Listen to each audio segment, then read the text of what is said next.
मनरेगा में 29,000 करोड़ की कमी की गई है और जो जेंडर मतलब जो हमारी स्त्रियों के लिए भलाई के लिए काम किया जा सकता है उसका कोई ख्याल नहीं है। अब अभी ऑक्सफैम की रिपोर्ट आई थी कि देश के टॉप 1% लोग देश की 40% प्रॉपर्टी को कंट्रोल करते हैं और देश के नीचे के 50% लोग वो 2 या 3% प्रॉपर्टी को कंट्रोल करते हैं। पर इससे बड़ा करप्शन क्या हो सकता है कि प्रधानमंत्री अपने मित्र को इतनी फैसिलिटी देते हैं कि हमारे जो बड़े 2 पब्लिक इंस्टीट्यूशंस हैं SBI और LIC और दोनों बैंकों का पैसा इधर अडानी के कंपनियों में लगाया गया कि अडानी का क्या जाने वाला है इसमें, जो जाएगा वो तो पब्लिक का पैसा जाएगा। तो आज आर्थिक रूप से मुझे लगता है कि देश को एक बहुत बुरी दिशा में धकेला जा रहा है।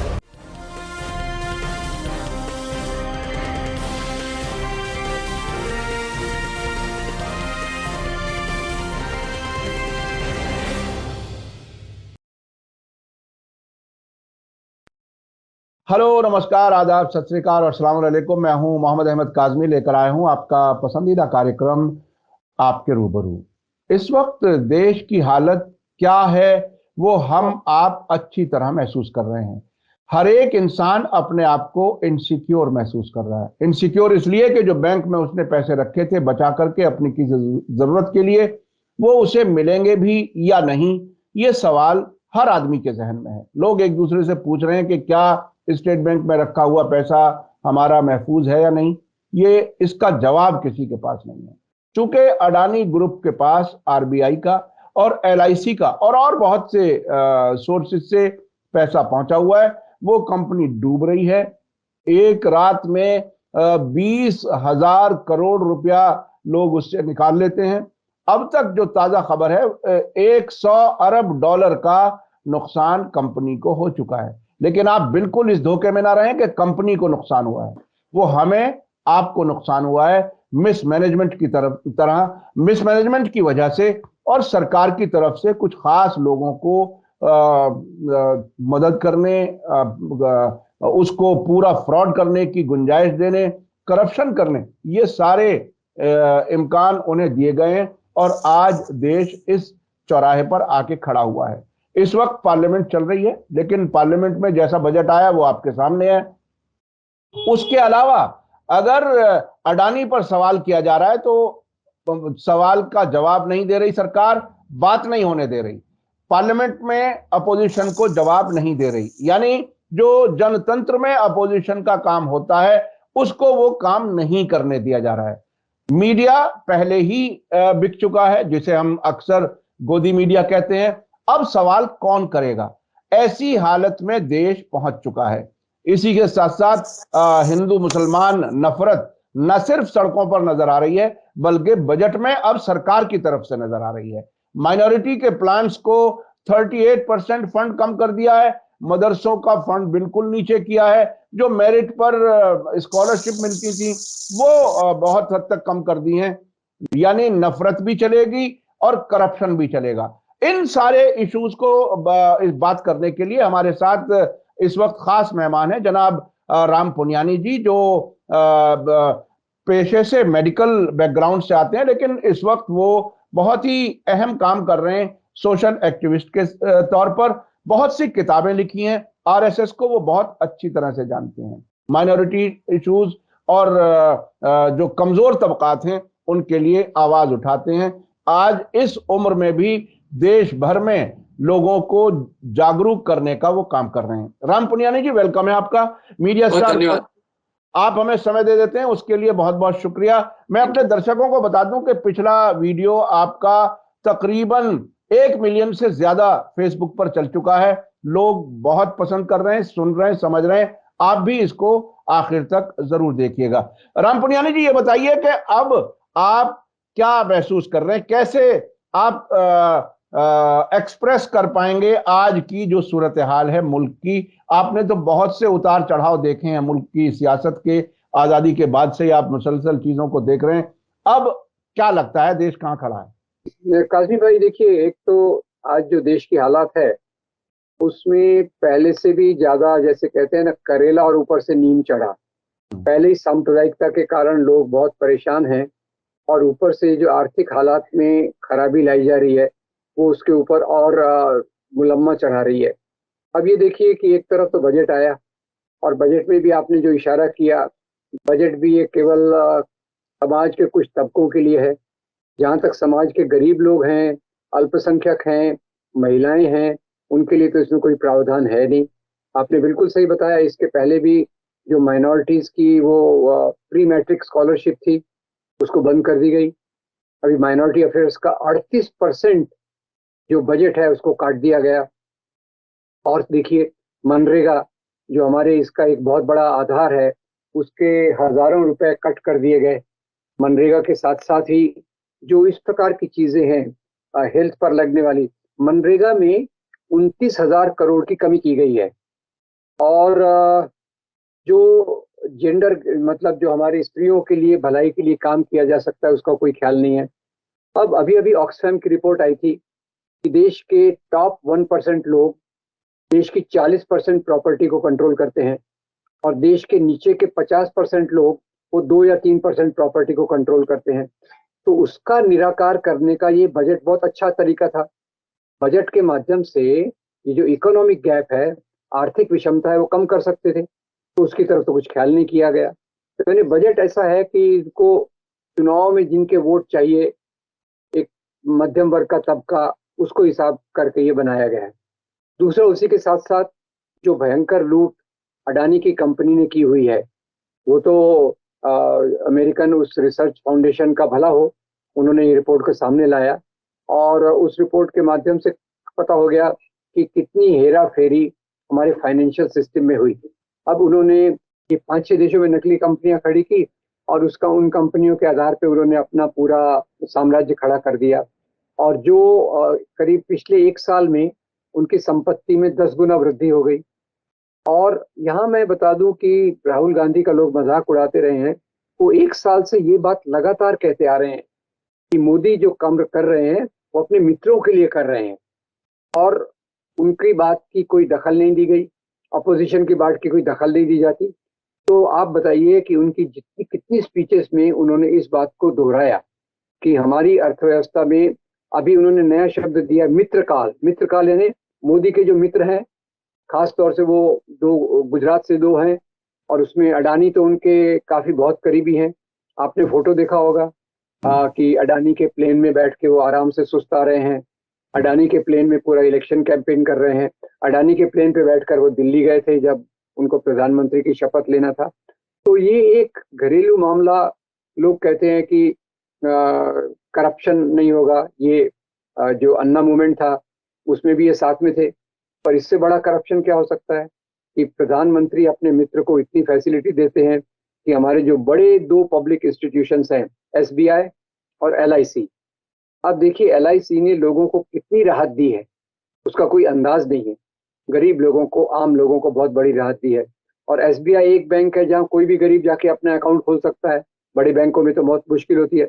और दोनों बैंकों का पैसा इधर अडानी के कंपनियों में लगाया गया। तो ये तो आपने बिल्कुल सही बात कही कि अडानी का क्या जाने वाला है इसमें, जो जाएगा वो तो पब्लिक का पैसा जाएगा। तो आज आर्थिक रूप से मुझे लगता है कि देश को एक बहुत बुरी दिशा में धकेला जा रहा है। और जैसे राहुल गांधी ने 1 साल से इसकी वार्निंग दी है कि ये अडानी के ऊपर बहुत पैसा लगाया जा रहा है।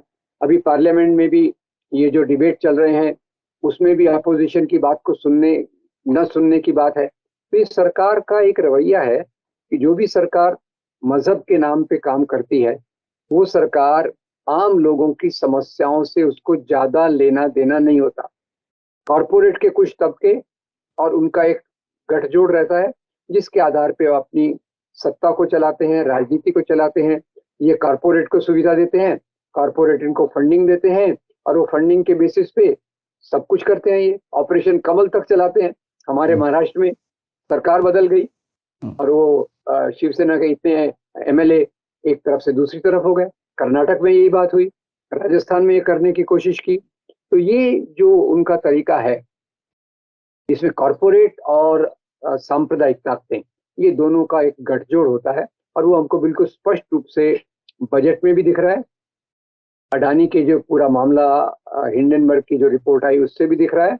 और आज देश की जो आर्थिक परिस्थिति गिरती जा रही है, जीडीपी कम हो रहा है, महंगाई बढ़ रही है, रुपए की कीमत डॉलर के मुकाबले में कम हो गई है, तेल पेट्रोल की प्राइसेस बढ़ गई हैं, तो उसके लिए कोई इलाज नहीं है। पर अडानी की कंपनियों के लिए पूरे दरवाजे खुले हुए हैं। करोड़ों करोड़ों रुपया लीगली इलीगली उनकी तरफ गया है, और अभी उसकी रिपोर्ट आई है, और उस रिपोर्ट के आधार पे तो सच्चाई सामने आई है। उम्मीद तो यही होना चाहिए कि सरकार कुछ जागे, कुछ जनता का सोचे, और जो अपने चंद मित्रों को वो सिर पे चढ़ा के रखा है और जनता का पैसा उनकी जेब में डाल रही है, यानी एक लिंक बनाई गई है कि गरीब का पैसा अमीर की जेब में कैसे पहुंचे। मेहनतकश और कमजोर तबकों के पैसे को इस तरीके से वो लिंक बना रहे कि वो कॉरपोरेट के पेट में पहुंचता जाए, और ये उनकी एक पॉलिटिक्स का भाग है जो मेरे ख्याल से बहुत हमारे लिए तकलीफ वाला भाग है। ये बहुत ही देखिए, दो बातें आपने जो कही वो बहुत ही, मैं अपने दर्शकों को बता दूं कि प्रधानमंत्री नरेंद्र मोदी जी बहुत अरसे से, यानी इस पूरे साल में इसको अमृत काल कह रहे हैं, अमृत महोत्सव की बात कह रहे हैं। और बार बार आप जब भी अमृत लफ्ज सुनते हैं, अब तो शायद शुरू में सुनते थे तो ऐसा लगता था कि शायद कोई मिठास महसूस करें, लेकिन अब तो इस हद तक बोला गया कि वो उसकी कड़वाहट शायद महसूस की जा सकती है। और असल जो कहानी है वो जो राहुल गांधी ने कहा कि ये मित्र काल है, यानी अमृत काल नहीं है, मित्र काल है, यानी दोस्तों को फेवर करना, ये मोदी जी ने किया है अब तक। दूसरी बात जो आपने कही वो बहुत ही अहम है कि गरीबों का पैसा अमीरों की जेब तक पहुंचाने का इंतजाम किया है। और ऑपरेशन कमल, मुझे याद है कि तेलंगाना के चीफ मिनिस्टर ने जब अभी तकरीबन 2 महीने पहले एक प्रेस कॉन्फ्रेंस की थी, उसमें बताया था कि 3 लोगों को जिनको गिरफ्तार किया है, उनका कहना यह है कि 10 सरकारें हम बदल चुके हैं और 4 सरकारें और टारगेट में हैं। तो जब ऑपरेशन कमल के ये मानी हो, बिल्कुल बिल्डोजर सरकारों पर चलाया जा रहा हो, ऐसी हालत में इस पर प्रजातंत्र कहां रहा? प्रजातंत्र को हम कहां, क्या फ्यूचर देख रहे हैं? देखिए, प्रजातंत्र को तो वैसे भी पहले भी हम बात कर चुके हैं कि जो प्रजातंत्र की संस्थाएं हैं, न्यायपालिका हो और इलेक्शन कमीशन हो, एनफोर्समेंट डिपार्टमेंट हो, और बाकी जो डिपार्टमेंट जो प्रजातंत्र को मजबूत करते हैं, तो उनको तो पहले वैसे ही कमजोर करने की कोशिश की जा रही है। प्रजातंत्र में एक ये भी है, अभी आप देखेंगे कि गवर्नर सिस्टम है जो एक काम करता है, उसको भी अभी ये डिस्टर्ब करके, जहाँ नॉन बीजेपी गवर्नमेंट्स हैं उन सरकारों को भी ये बहुत तकलीफ देने की कोशिश कर रहे हैं। तो प्रजातंत्र बहुत कमजोर होता जा रहा है। उसको एक तरीके से नहीं, 10 तरीके से कमजोर किया गया है।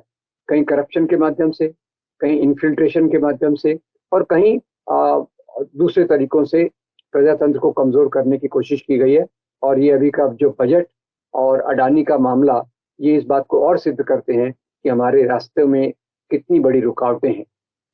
अच्छा, अभी आप जो अपोजिशन का जो इस वक्त रुख है, जो पार्लियामेंट में मिलकर के वो सवाल कर रहे हैं, पार्लियामेंट नहीं चल पा रही, सरकार किसी बात का जवाब नहीं देना चाहती, इसको और कैसे बेहतर हैंडल किया जा सकता है? क्या कुछ हो कि सरकार मजबूर हो जाए जवाब देने पर?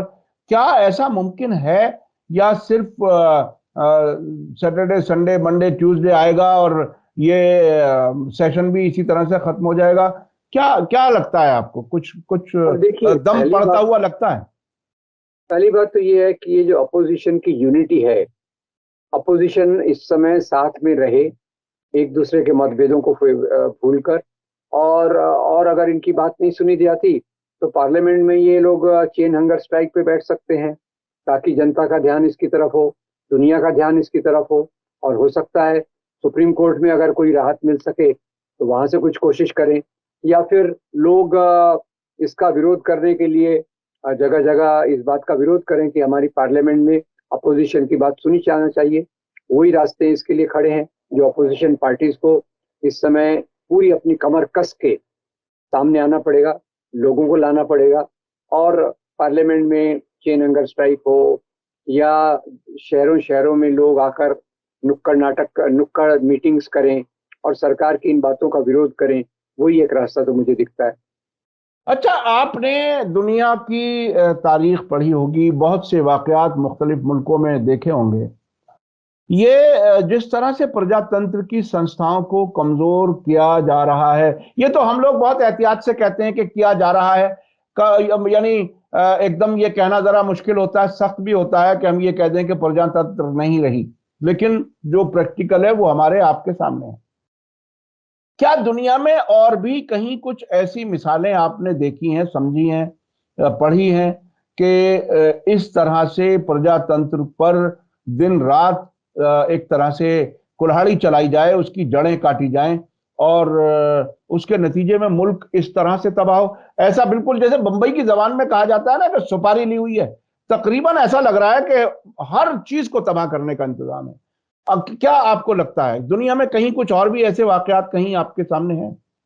देखिए काजिम भाई, मैं मेरी जो समझ है उसके हिसाब से जब भी राजनीति में को धर्म से जोड़ा जाता है, राजनीति को नस्ल से जोड़ा जाता है, राजनीति को किसी संकीर्ण चीज से जोड़ा जाता है, जैसे आप देखिए इटली और जर्मनी में इसको नस्ल से जोड़ा गया, श्रीलंका में इसको धर्म से जोड़ा गया, पाकिस्तान में इसको धर्म से जोड़ा गया, भारत में इसको धर्म से जोड़ा जा रहा है। और जहां भी ये होता है वहां देश में लोकतंत्र एकदम कमजोर होता ही है और आम जनता की समस्याएं बढ़ती हैं। जर्मनी में भी आप देखिए, कुछ कॉरपोरेट एकदम पावरफुल हो गए, मजदूरों के अधिकार खत्म कर दिए गए, अल्पसंख्यकों को नस्त नेबाद कर दिया गया। तो श्रीलंका में भी वही हुआ।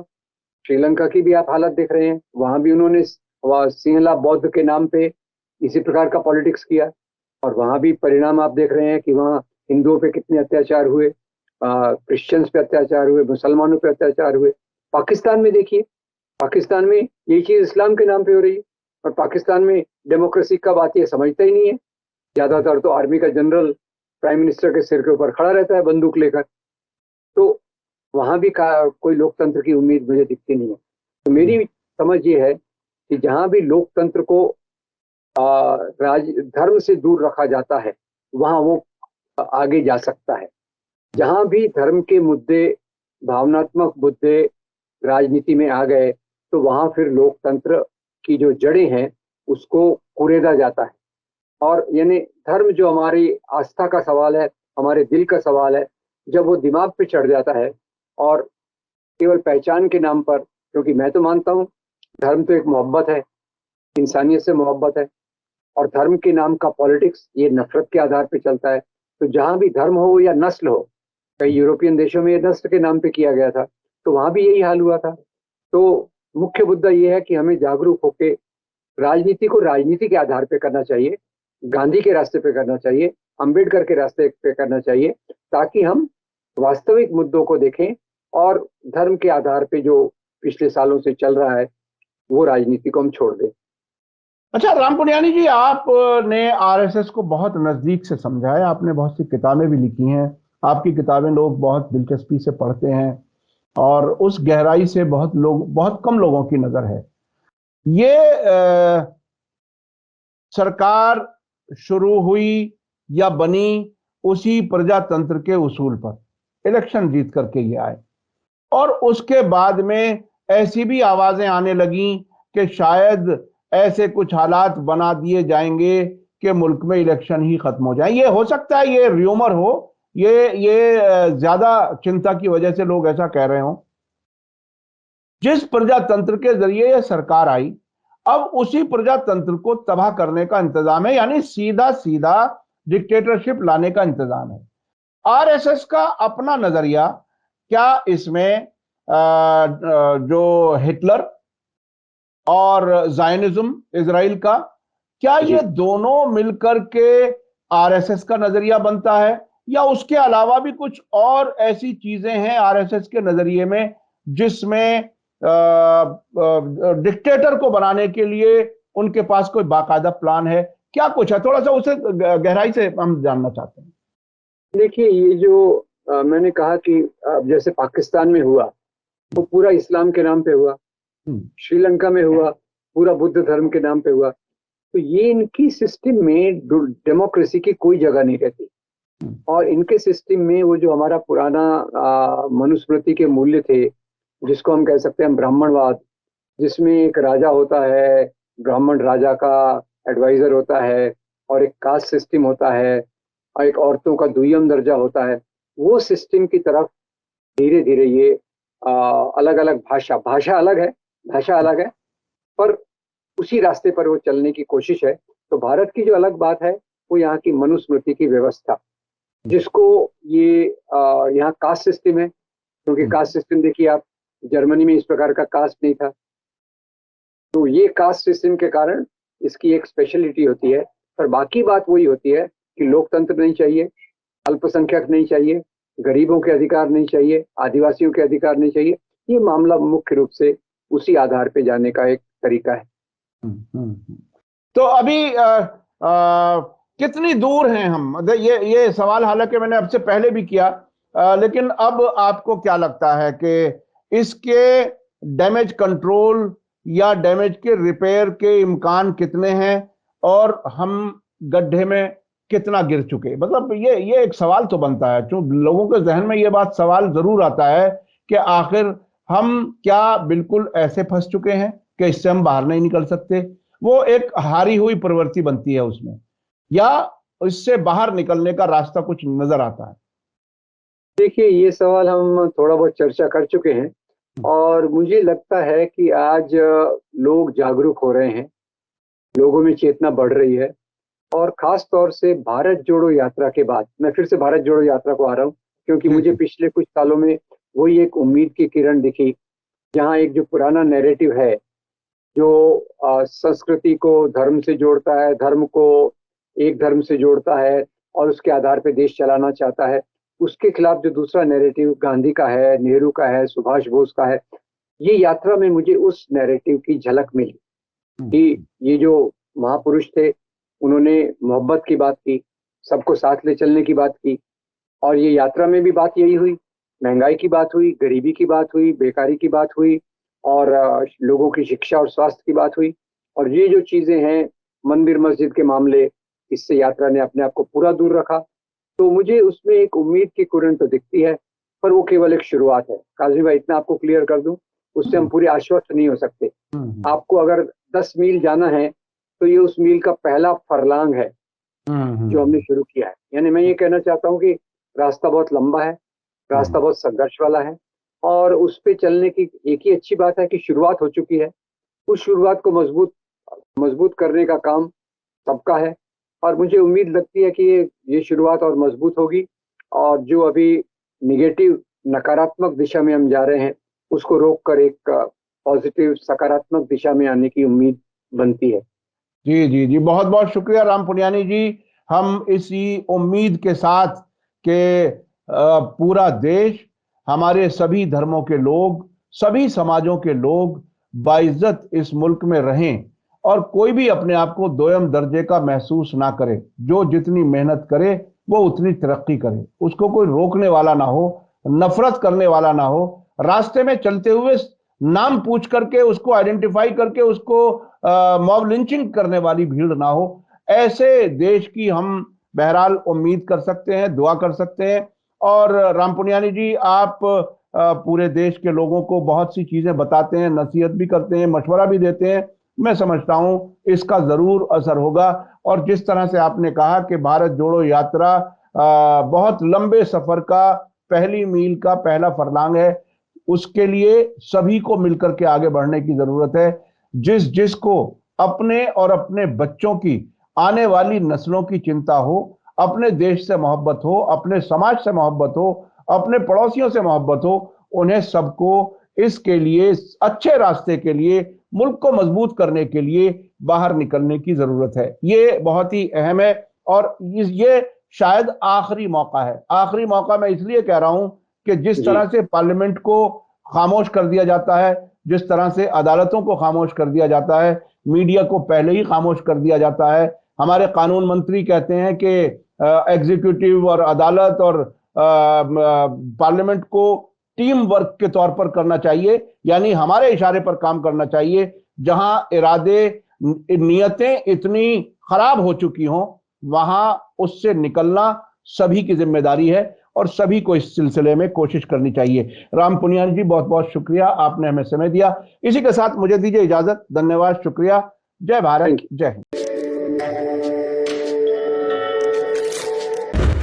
मीडिया स्टार वर्ल्ड के और वीडियो देखने के लिए हमारे चैनल को सब्सक्राइब करें और सीधे नोटिफिकेशन पाने के लिए बेल आइकन दबाएं। और अगर हमारी खबर सच्ची और अच्छी लगे तो अपने व्हाट्सएप, इंस्टाग्राम, फेसबुक और ट्विटर अकाउंट पर ज़रूर शेयर करें।